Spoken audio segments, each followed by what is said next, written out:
At the beginning of June, when German economist Joachim Klemm announced his prediction model that the Netherlands would win the 2026 World Cup, the general reaction from football fans was laughter. Most believed he was past his prime after correctly predicting 3 consecutive World Cups. Because in a tournament gathering contenders like Argentina, France, Spain, Portugal, or England, choosing the Netherlands, a team that has never won the World Cup after 3 final defeats, was seen as too unrealistic. Many mocked it as just a calculation going against the crowd to gain attention.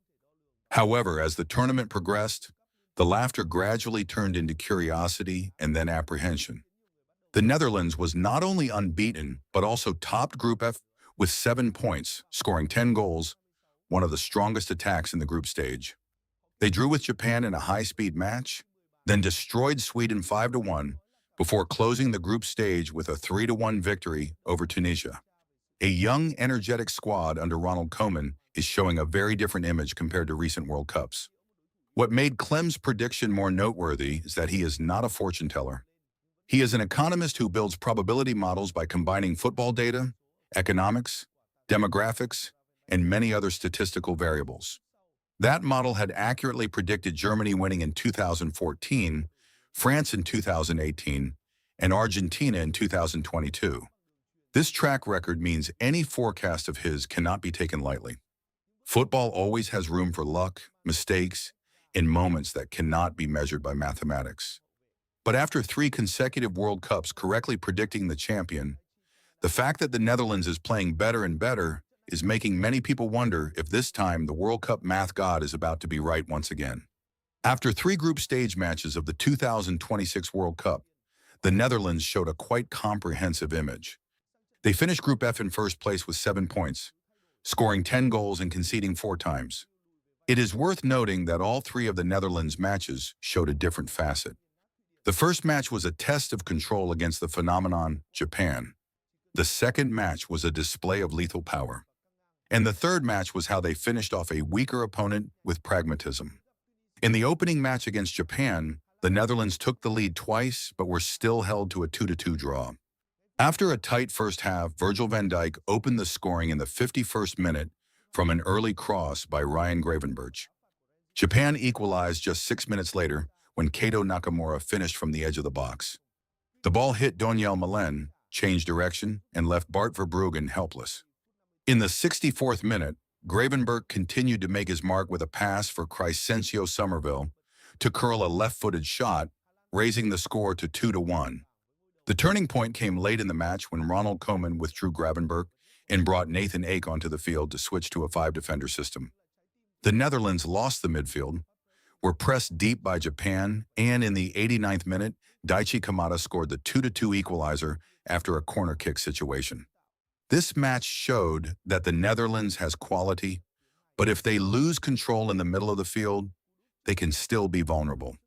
Overall, in this match, the Netherlands played superiorly for the first 70 to 75 minutes. They only lost focus after the second half water break. Moving to the second match, Koeman only needed one adjustment for everything to change. Brian Brobby played as the center forward. Somerville moved to a substitute role while Donyell Malen returned to the right wing. As a result, the Netherlands crushed Sweden 5-1. This was a match where the Netherlands showed they didn't need overly elaborate attacks. Just a center forward who holds the ball well, 2 wings running in rhythm, and crosses or cutbacks that are accurate enough. The opponent can collapse very quickly. The final match against Tunisia was another type of victory. The Netherlands entered with a single change as Nathan Ake replaced Mickey van de Ven. Right in the 3rd minute, Captain Elias Skiri scored an own goal after a failed clearance in the 5th minute. 50-meter box, helping the Netherlands open the score. In the 11th minute from a free kick by Reinders, Van Dijk headed back at the far post for Brobby to tap in from close range, raising the score to 2-0. Tunisia had a few moments of response, especially the goal narrowing the score by Hamza Mathlouthi in the 54th minute after a corner situation. But only 8 minutes later, the Netherlands re-established a 2-goal gap when Jan-Paul van Hecke rose high to head home at the near post. The Netherlands won 3-1, enough to close the group stage in first place and set a date with Morocco in the knockout round. Looking through the three matches, the most outstanding individual for the Netherlands is still Frankie de Jong. He is not the one scoring goals, but he is the heart of the entire system, keeping the rhythm, escaping pressing, carrying the ball, directing the attack, and shielding the defense. Beside de Jong, Gravenberch also played very well, especially in the match against Japan with 2 assists. Reinders brought energy, wide movement, and late runs into the box. On the attack, Brobby is the biggest discovery with a brace against Sweden, the 3rd goal against Tunisia, and more importantly, the ability to shield and hold the ball to open space for Gakpo, Malen, and Somerville. Gakpo is also an important drill with Kudus against Sweden, while Somerville scored in both matches where he made the biggest impact. In defense, Van Dijk is still the leader, both scoring against Japan and participating directly in the goal against Tunisia. Dumfries is a tactical weapon on the right wing with lethal crosses and overlapping runs. Overall, the Netherlands is not perfect. They still let Japan equalize in the 89th minute, still conceded from a corner against Tunisia, and sometimes the defense loses focus. But the scary point is that they have a very clear formula. A strong defense, a well-controlled midfield, Brobby as a focal point, Gakpo and Somerville creating differences on the wings. Reinders provides depth while de Jong controls the tempo. The Netherlands might not be the most beautiful team in the tournament, but after the group stage, they are one of the teams that knows how to win matches best. The Netherlands has found its own winning formula. Interestingly, that formula is completely different from what people used to think about the Oranje. The team that once made the whole world fall in love with Johan Cruyff's total football, with genius strikers and fiery attacking displays. Now they win in a very pragmatic way, defending first, scoring later. In fact, that is an inevitable adaptation. In recent years, the Netherlands has no longer regularly produced the likes of Van Basten, Bergkamp, Van Nistelrooy, or Robin van Persie. Looking at the current attack, it is very difficult to point out a superstar capable of carrying the whole team. Gakpo, Somerville, Malen, Depay, or Brobby are good players, but none belong to the group of the best strikers in the world. Ronald Koeman understands that very well, so he does not try to turn the Netherlands into a flashy attacking team like in the past. However, the emergence of Brobby in the center-forward position has given Koeman many other tactical options. The fact that Brobby is very strong in shielding the ball helps players like Gakpo or Somerville truly have space to play.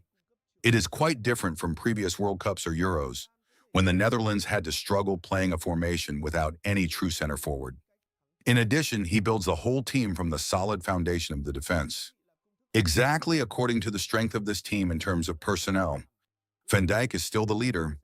Around him are De Ligt, Ake, Timber, Van de Ven, Van Hecke, Dumfries, or Geertruida. These are players with physical strength, speed, and extremely stable defensive capabilities. The Netherlands accepts risk control, prioritizing not giving the opponent opportunities before thinking about scoring. When the defense is solid enough, everything above becomes much simpler. The Netherlands doesn't need to create 20 chances per match. They only need quick transitions, a set-piece situation, a cross to the right spot, or a precise finish to kill off the opponent. Not too flashy, not too complicated, but extremely effective. The 5-1 match against Sweden is typical of this deadly efficiency. But that formula doesn't just stand on the defense. The Netherlands also has a midfield strong enough to turn pragmatism into control. Frankie de Jong, Reinders, and Gravenberch bring Koeman a trio that has both tackling power and the ability to escape pressing and circulate the ball very well. In which de Jong is playing a truly top-tier tournament. He almost carries everything in the middle of the field, carrying the ball, keeping rhythm, escaping pressure, opening attacking directions, and shielding the defense. When the Netherlands needs to slow down, de Jong keeps the ball. When the Netherlands needs to speed up, it is also de Jong who unlocks the tempo. This can be considered one of the best World Cups of his career. Basically, the Netherlands has a winning formula in hand. Although not absolute, it is rounded enough to make it difficult for any team. World Cup 2026 is the clearest evidence. The Netherlands still scored 10 goals after the group stage, but the scarier thing is the feeling that they always know how they must win. There is a very interesting detail. The last time Lionel Messi truly got angry on the pitch was perhaps the 2022 World Cup quarterfinal against the Netherlands. After the final whistle, Messi provoked the Dutch coaching staff, then turned to look at Weghorst and uttered the famous phrase, "Que miras, bobo?" "What are you looking at, fool?" That was one of the very few times Messi lost his composure, because the Netherlands then truly made Argentina suffer through 120 minutes. They defended with discipline, tackled fiercely, and did not give Messi a single meter of easy space. If Argentina that day did not possess a genius like Messi, with an unbelievable assist for Molina, and then calmly taking the penalty, it's not certain they could have pierced that defensive system. That is also what makes the current Netherlands formidable. They may not possess a Messi, Ronaldo, Haaland, Mbappe, or Vinicius, but they possess a defense strong enough to make the opponent need a Messi of their own to hope to defeat them. In the World Cup, sometimes the difference does not lie in whether you score many goals or not, but whether you have enough of a genius to break the winning formula of the Netherlands. If this analysis of the Dutch tactical evolution has changed the way you view the 2026 World Cup, please subscribe and like our channel. We are excavating the history and strategies that others have tried to bury. Let's plant the seeds for the future of football knowledge together. The next treasure of the game will be opened soon,